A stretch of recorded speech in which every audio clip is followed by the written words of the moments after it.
नमस्कार। चलिए सीधे बात करते हैं मेष राशि की। 15 से 31 मार्च 2026 ये आने वाले 2 हफ्ते आपके लिए क्या लेकर आ रहे हैं। देखते हैं कि ग्रहों की ऊर्जा क्या इशारा कर रही है। तो इस पूरे समय का जो निचोड़ है, जो सबसे बड़ा संदेश है, वो बस इतना ही है। ब्रह्मांड कह रहा है, थोड़ा रुको, थोड़ा आराम करो। एक बहुत ही सीधा, लेकिन यकीन मानिए बहुत जरूरी मैसेज है ये। आज हम 5 खास हिस्सों में बात करेंगे। सबसे पहले यही मुख्य संदेश कि धीमे क्यों होना है। फिर देखेंगे मन और सेहत का हाल। उसके बाद काम और पैसे के मोर्चे पे क्या हो रहा है, रिश्तों में कैसी परीक्षा देनी पड़ सकती है, और आखिर में वो मंत्र क्या है जो संतुलन और सफलता दिलाएगा। इसे एक तरह की कॉस्मिक बैलेंस शीट समझिए, कहाँ फायदा है और कहाँ थोड़ा ध्यान रखना है। तो चलिए सबसे पहले इसी बात को समझते हैं कि आखिर ये थोड़ा धीमे हो जाओ वाला मैसेज आ क्यों रहा है। इसके पीछे कौन से ग्रहों का खेल है। देखिए, ग्रहों की जो टीम इस वक्त मैदान में है। शनिदेव बैठे हैं 12वें घर में, राहु 11वें में और केतु 5वें घर में। और ऊपर से 7.5 का प्रभाव तो चल ही रहा है। मतलब ये सब मिलकर एक ऐसी सिचुएशन बना रहे हैं जो असल में संतुलन की एक बहुत बड़ी परीक्षा है। अच्छा, तो इन सब का हमारे अंदर की दुनिया पर, यानी हमारे मन और सेहत पर क्या असर पड़ रहा है, चलिए इसे समझते हैं।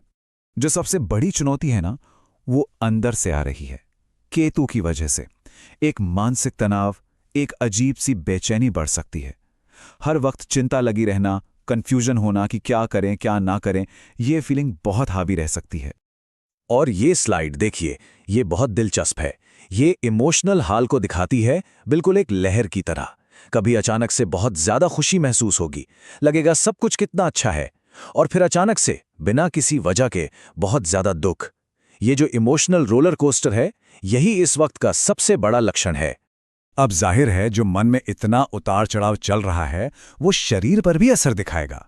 तो कुछ चीज़ों पर ध्यान देना बहुत ज़रूरी है, जैसे वज़न का अचानक बढ़ना या घटना, नींद ठीक से ना आना, स्किन पर कुछ दिक्कतें होना, या बस हर वक्त थका थका सा महसूस करना, जैसे सारी एनर्जी किसी ने खींच ली हो। तो इससे डील कैसे करें? देखिए, उन कामों पर फोकस करना है जो दिमाग को शांत करे, जो इस तनाव से थोड़ा ब्रेक दें। जैसे म्यूजिक सुनना, कहीं टहलने निकल जाना, दोस्तों के साथ हल्का फुल्का वक्त बिताना, या फिर कोई हॉबी, कोई खेल, कुछ भी जो मन को अच्छा लगे। 7 मुखी रुद्राक्ष पहनने की भी सलाह दी जाती है। चलिए, ये तो हुई अंदर की दुनिया की बात। अब आते हैं बाहर की दुनिया पर, यानी काम और पैसों के मोर्चे पर। और यहाँ कहानी बिल्कुल अलग है।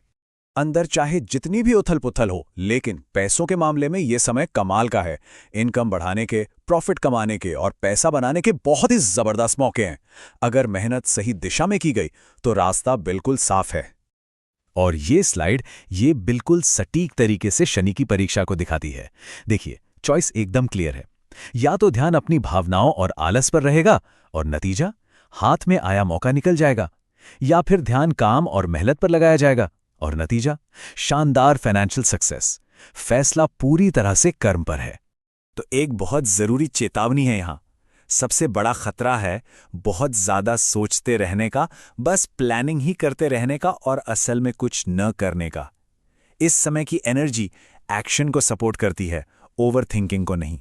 ये जो अंदर और बाहर का संघर्ष है ना, इसका असर रिश्तों पर भी पड़ना तय है, और यहाँ धैर्य की बहुत जरूरत पड़ने वाली है। घर परिवार में टकराव की संभावना थोड़ी ज्यादा है। मानसिक तनाव की वजह से गुस्सा बढ़ सकता है, आवाज ऊंची हो सकती है, छोटी छोटी बातों पर बहस या ईगो क्लैश हो सकता है, जिससे बाद में शायद अफसोस हो और रिश्तों में थोड़ी दूरी महसूस हो। तो ये सब सुनकर एक सवाल मन में जरूर आता है कि इस नाजुक समय में आखिर वो कौन सी चीजें हैं जो हमें बिल्कुल नहीं करनी चाहिए। सलाह बिल्कुल साफ है। कोई भी बड़ा जिंदगी बदलने वाला फैसला लेने से बचें। यह समय बाहर कुछ बड़ा बदलने का नहीं, बल्कि अंदर झांकने का, खुद पर काम करने का और चीजों को सिर्फ ऑब्जर्व करने का है। तो चलिए, अब आखिर में इन सारी बातों को समेटकर एक आसान सा फॉर्मूला बनाते हैं। इस परीक्षा को पास करने का मंत्र समझते हैं। पूरी की पूरी स्ट्रैटेजी बस इन 3 शब्दों पर टिकी है। पहला, रेस्ट यानी आराम, अपनी अंदर की दुनिया के लिए। दूसरा, एफर्ट यानी कोशिश, अपनी बाहर की दुनिया, अपने काम के लिए। और तीसरा, पेशेंस यानी धैर्य, अपने रिश्तों के लिए। यही संतुलन की चाबी है। और जो लोग ज्योतिषीय उपायों में विश्वास रखते हैं उनके लिए शनि के प्रभाव को बैलेंस करने के लिए 2 बहुत ही सरल उपाय सुझाए गए हैं। या तो हर शनिवार शनिदेव के सामने तेल का दिया जलाएं या फिर किसी जरूरतमंद को भोजन करा दें। तो कुल मिलाकर ये समय एक इम्तिहान है, आपकी मैच्योरिटी का, आपके फोकस का और आपके संतुलन का। ये सोचने पे मजबूर करता है कि कोई इस दौर को कैसे पार करेगा। सफलता का रास्ता आत्मनियंत्रण और सही चीजों को प्राथमिकता देने से ही मिलेगा।